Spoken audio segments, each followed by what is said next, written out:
Recoilless was bred to be a racehorse, but sadly she never had a chance to race because her 2-year-old season, that's when the war broke out and racing was suspended.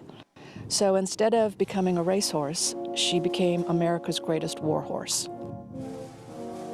I think what impresses me most about Recoilless's story in the Korean War is that they bought this horse at a race park in Seoul and turned it into a combat enabler.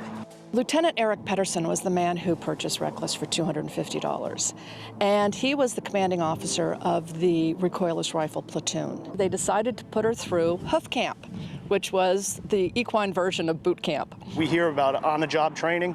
This was the epitome of it. Literally, this horse was trained to lie down under fire, to protect itself, it knew how to avoid obstacles and barbed wire, and truly after just a couple of show and tell on the fly routes, the horse would do it by herself.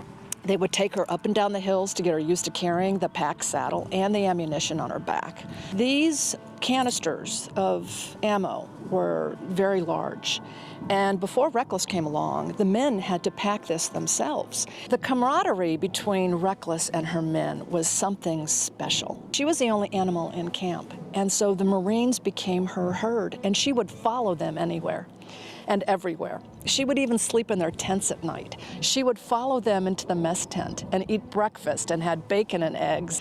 Even after a battle, she would have a beer with the guys. The fact that Marines could depend on the horse to do the resupply routes, that means it wasn't just a horse to them. It was somebody that they were in the fight with. What started the battle for the Nevada cities is at 7 o'clock at night, 3,000 enemy soldiers descended upon 3 outposts in this area. Recoilless's men were guarding Outpost Vegas.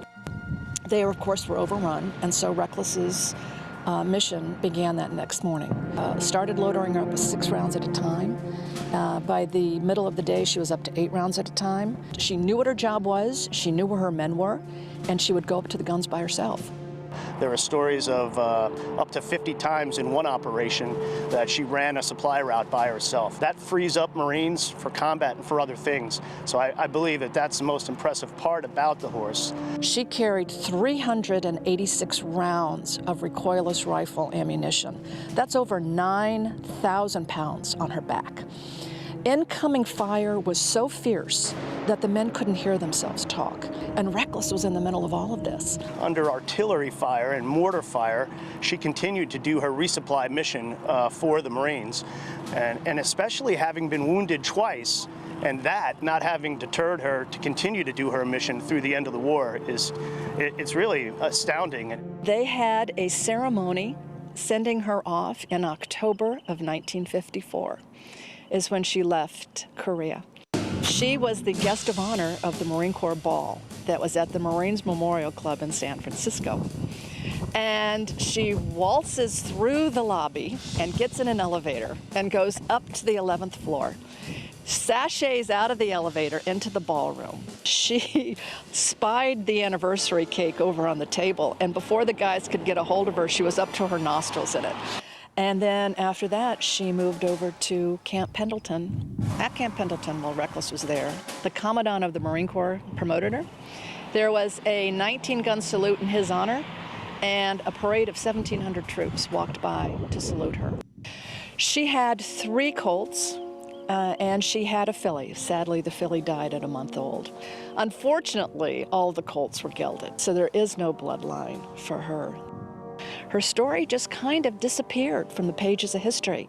And what's interesting is she was as famous as Lassie and Rin Tin Tin in her day. She was an iconic hero.